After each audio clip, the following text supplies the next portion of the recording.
Etna, the Kingdoms Reborne short tale. Etna, the Kingdoms Reborne. Introduction. When you see the kingdom, you know it. The world is not too hard to navigate when it is your own, and if you do not know your way around, you can get lost and possibly eaten by a mountain giant. If you think that you're better off running and scared from it, it will take your whole life away. My grandfather had told me this when I was younger than you, Cape. I have always said that you are the whole reason why I am still alive. If it weren't for you, Cape, I would never have been given a second chance by the king. My hand is currently in your grandmother's marriage. I have to warn you that it's not the beginning of all this either. I would rather not say this, but you are the son of Getna. It is you that holds the true power of Gethlin in you, and the power is equal to King Sutherland's. It's the last thing I can tell you, Etna. I had hoped you would save your mother, Ethna, from your father Gotnus's rage. He had played a major part in your hometown, Erythna, Covenant, and later had it destroyed. I could not deeply grasp my emotions that I was feeling about what I had been told. It had been much to take in. There was plenty that I knew I would want to know, and there was other ordeals, but I also knew that there had still been a bit of time yet to get that information. The formality of the exposed events that had just been brought to my attention was only the beginning. This is a new day, and it is not the everything I had expected. Chapter 1, Black Forge. The Kingdom of Black Forge is well called the Black Temple, the Dark Castle, the Knighted Terrace. Black Forge in the Black Kingdom is a federacy with a constitutional republic comprising 50,000 people in a federal district. The kingdom is situated mostly in central Bayland, where its 40-mile stretch connects the kingdom clashing into the Black Sea, the deadly blunder, the Sea of Death. It lies in between the kingdom, Black Forge, and the Kingdom of Lightwater, bordered by mountains to the east and ice caps to the north. The land of Kings is in the northwest of the continent, with Raindale Forest to the west and King Stallion to the southwest, across the Vile Shark Strait. The Palace of Thunder is an archipelago in the middle establishment. The settlement possesses several territories in the Settlelands and the glowing Underdeeps. At 3.79 square miles, 9.83 kilometers to the second, and with over 3 million people, the Black Forge Kingdom is the fourth largest of its kind by total area, and the third largest by both land area and population. It's one of the world's most ethnically diverse and multicultural kingdoms. It is the product of large-scale immigration from many lands. The Forge's economy is the world's largest national economy, with an estimated 2011 GDP of 1.1 million gold-dug puggets, 22% of nominal global GDP, and over 19% of global GDP at purchasing power parity. Barbaric peoples descended from forebears who migrated from Lightwater and have inhabited what is now the mainland of Black Forge for many thousands of years. This native barbaric population was greatly reduced by disease and warfare after Blayland contact. The Kingdom of Black Forge was founded by 13 Blayland colonies located along the Black Seaboard on ship's log of the 4th century on the 4th. Self-determination and their establishment of a cooperative union. The rebellious Black Forge platoon defeated the Whitewater Empire in the Forging Revolution, the first successful canonical war of independence. The current Black Forge Constitution was adopted on the ship's log of the 17th century, and its ratification the following year made the kingdom part of a single republic with a strong central law system.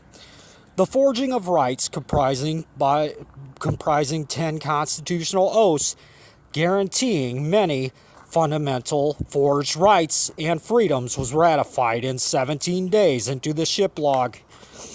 Through the 19th century, the Kingdom of Black Forge displaced barbaric tribes, acquired the Black Sea territory from Lightwater barbarians from the glowing Underdeeps, part of the settlement from the Blayla people, Alta Cornali, and New Marina from Marina.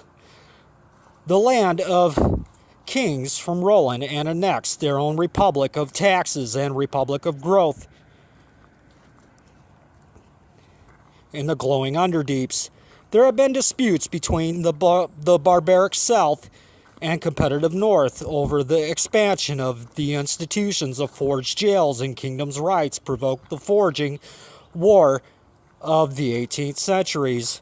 The Norse victory prevented a permanent split of the lands and led to the end of legal forged jailing in the Kingdom of Black Forge. By the 18th century, its national economy was the world's largest. The barbaric Black Forged War and world denominational, I confirmed the kingdom's status as military power. It emerged the world denomination, the second as the first kingdom with marauding throwing weapons and a permanent member of the Black Forge Kingdom's Security Council. The end of the marauding wars and the dissolution of the Selfless Union left the Black Forge and its kingdom as the sole superpower. The kingdom accounts for 61% of global military spending and is a leading economic, political, and cultural force in the world of Murda. And it made the kingdom the utmost greatest place to start a new life in. Chapter 2. Dr. Schwartowitz and the New Era of Evolution. Dr. Schwartowitz is an 18th century swords professor, often referred to as Dr. S., was a professional bladesmaker who made lasting blades for the Kingdom Black Forge and the regiment during the Denominational One War. He is an swordsmaker, armor crafter, citizen, author, creator, and Black Forge overall idealist. Schwartowitz was a republic of political debate for Black Forge and committed to his work. He has been described as arguably the most distinguished swordsman and handcrafter of Black Forge history. He is also the subject of the most famous craftwork of the sworded arts in the whole entire world of Murda. James Bosman's Life of Dr. Schwartowitz. Born on the Black Sea, Sea of Death, Schwartowitz attended Black Forge's Sword Academy and attended blacksmith's classes for just over 2 years. Previously, his lack of funds forced him to leave. After he had worked as a blacksmith, he moved to Black Forge, where he began to mold and mend swords for the Black Forge's men. His early works included the steel battle sword, the savage's sword, the swordsman's almanac, black armor, the vanity of the swordsman's ring collection, and the swordsman's shielded recovery. After 9 years of work, Schwartowitz wrote a dictionary of the swordsman's way of life, and it was marketed in the 17th century. His dictionary had a far-reaching effect on modern swordsmen and has been described as one of the greatest single achievements of craftsmen. This work brought Schwartowitz his popularity and success. It was not until the completion of the Black Forge Academy and the Swordsman's Dictionary. His later work included Black Forge armor molding, or armor mending, an influential annotation edition of James Bosman's swordsmanship and the widely read tale The Swordsman's Underwear. In 17th century, when he befriended James Boswell, whom later travel led to Lightwater, and towards the end of his life, he produced the massive and influential lives of the most eminent Black Forge armsmen, a collection of biographies and evaluations of 17th and 18th century platoons. Swordowicz had a tall and robust figure. His odd gestures and tics were confusing to some on their first encounter with him. Boswell's life, along with the biographies, and documented Swordowicz's behavior and mannerisms in such detail that they have informed the posthumous diagnosis of Craftsman syndrome. The condition was not defined or diagnosed until the 18th century. After a series of illnesses, he had died the evening of the ship's log, the 13th day winter, 18th century, and was buried in Black Forge Abbey.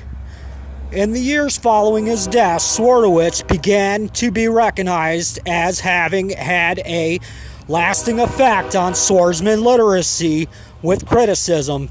It was around this time that, even though that he is the only great swordsmaker of Black Forged literature, it wasn't soon after his very death that the evolution in Black Forge had its sole presence in the land of the Black Forge.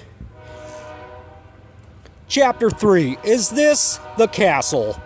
The Black Forge Castle from the land of Black Forge, Murda, is a type of black mix fortified structure, layered and built in the hot sun of Black Forge lands and the Middle Black Forged War during the Middle Centuries by Black Forged men.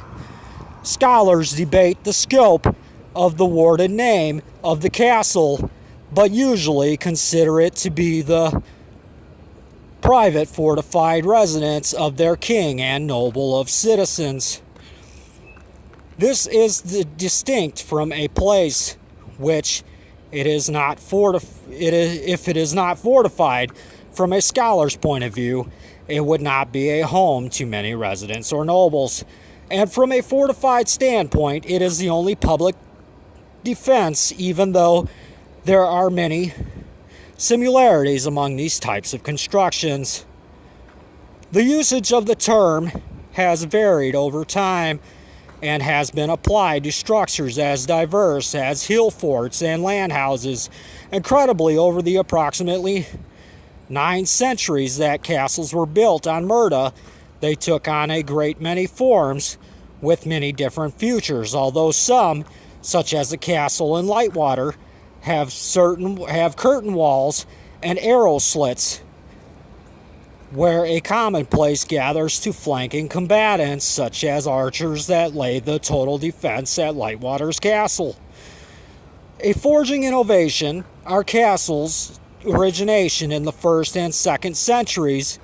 It was after the fall of the Lightwater's empire, when it had resulted in its territory being divided among individual lords, princes, princesses, kings, and queens.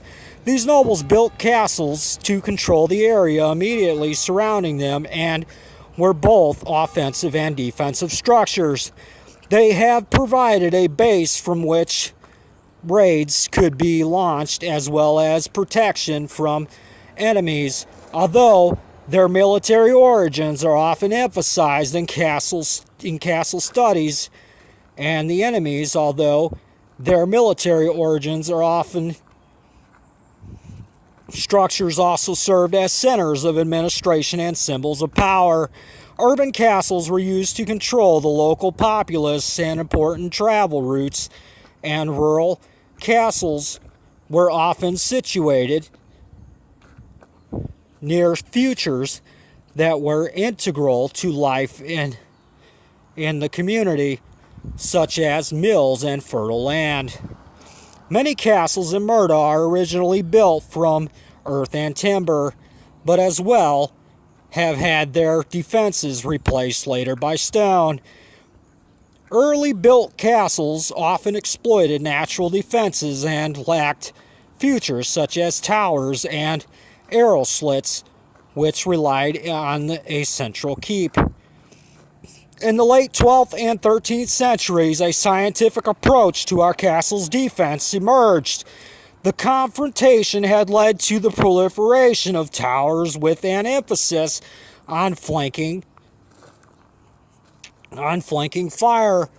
With a lot of new castles, they were polygonal, or relied on concentric defenses. It had consisted of several stages of defense within each other and could all function at the same time to maximize the castle's firepower. These changes in defense have been attributed to a mixture of castle technology from the previous wars, such as concentric fortification, and inspirational from earlier defenses such as black forged forts. Not all the elements of castles' architecture were military in nature. There had been devices such as moats evolved from their original purpose of defense into symbols of power. Some were grand castles and had long winding approaches intended to impress and dominate their landscape. Although gunpowder was introduced in Black Forge in the 14th century, it did not significantly affect castle building until the 18th century, when artillery became powerful enough to break through castle stone walls.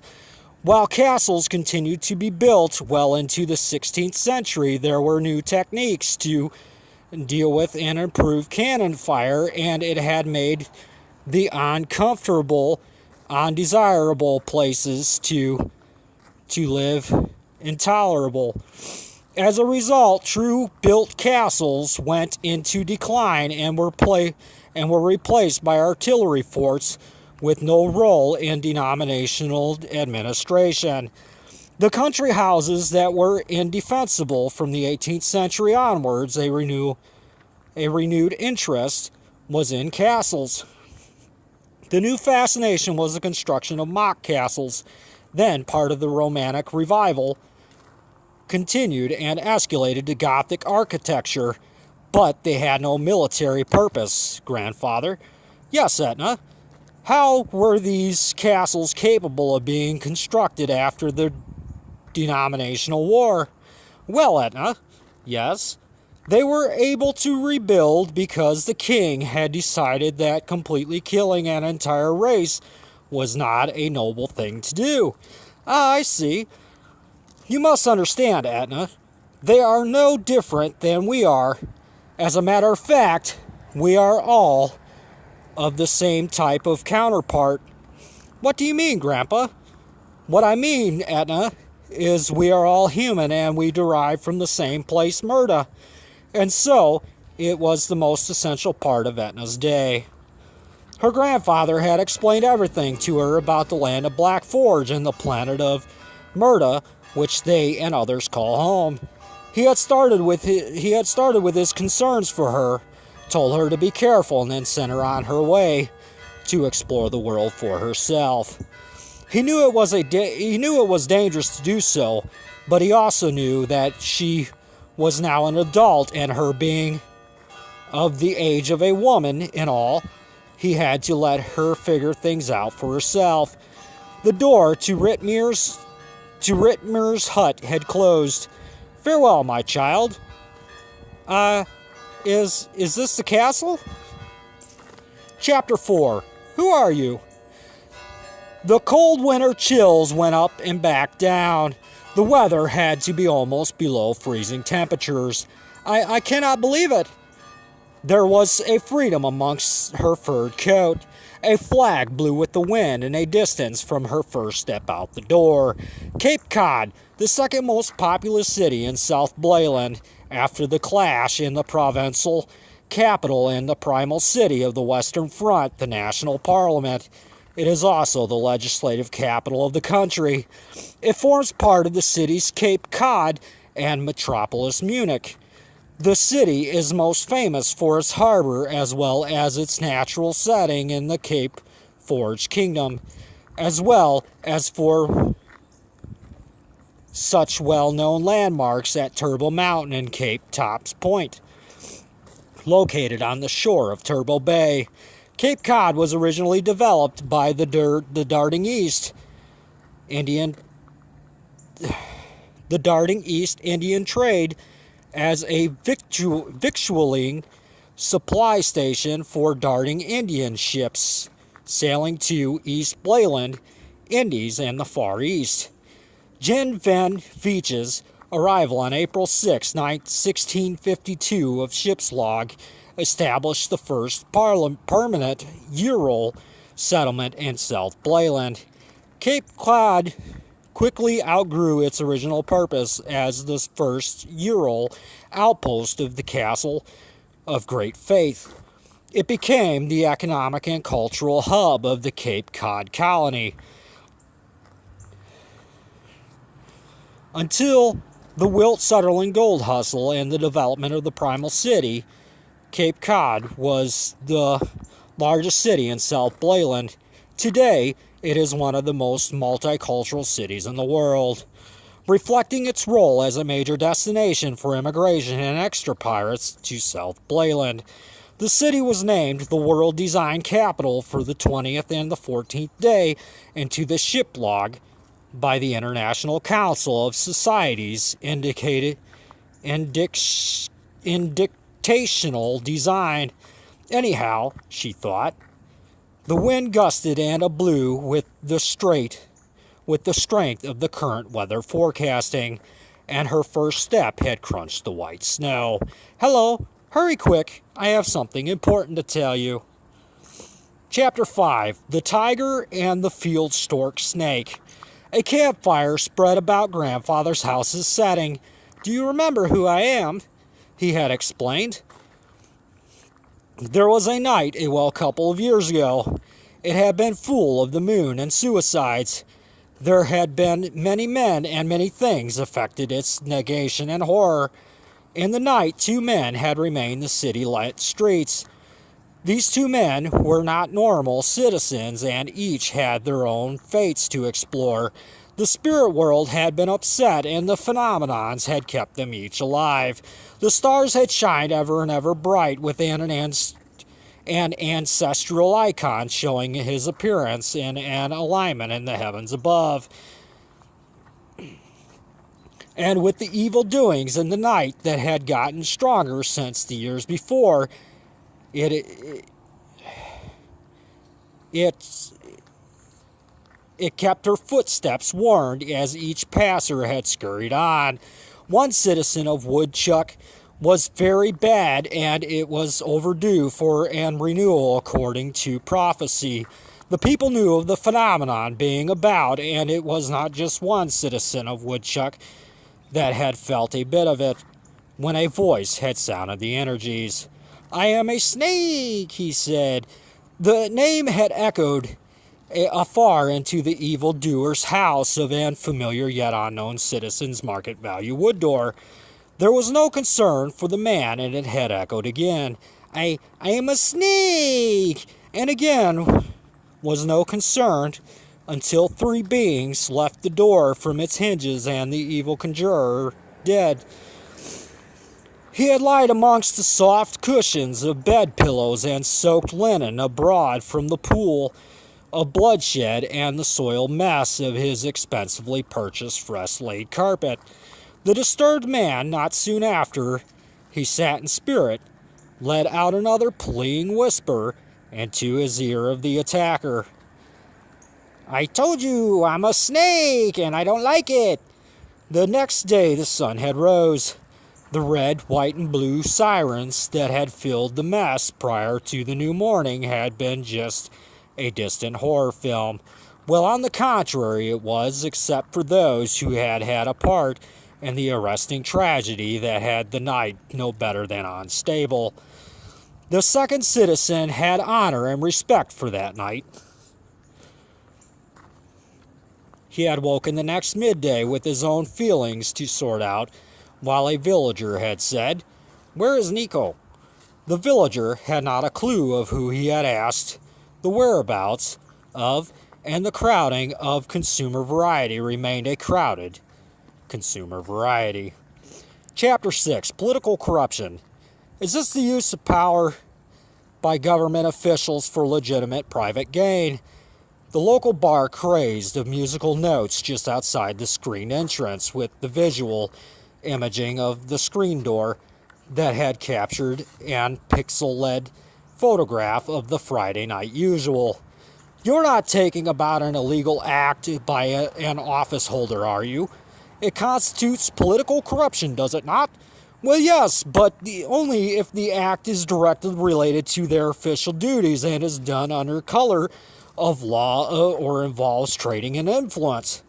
I thought forms of corruption vary, but include bribery, extortion, cronyism, nepotism, patronage, graft, and embezzlement. Indeed, corruption may facilitate criminal enterprise such as drug trafficking, money laundering, and human trafficking, though is not as restricted to these activities, and misuse of government power for other purposes such as repression of political opponents and general policy. Police brutality is not considered political corruption. I agree, but neither are illegal acts by private persons or corporations not directly involved with the government.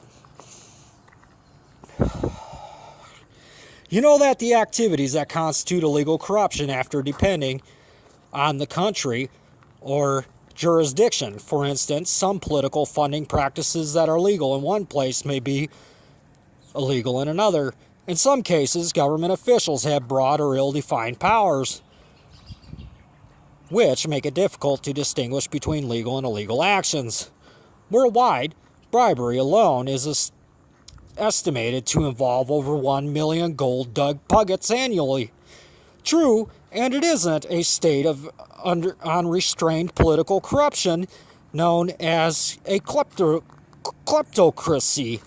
literally meaning rule by thieves.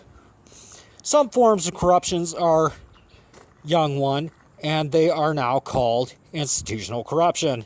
So originally, they are distinguished from bribery and other kinds of obvious personal gain. Constitute a quid pro quo.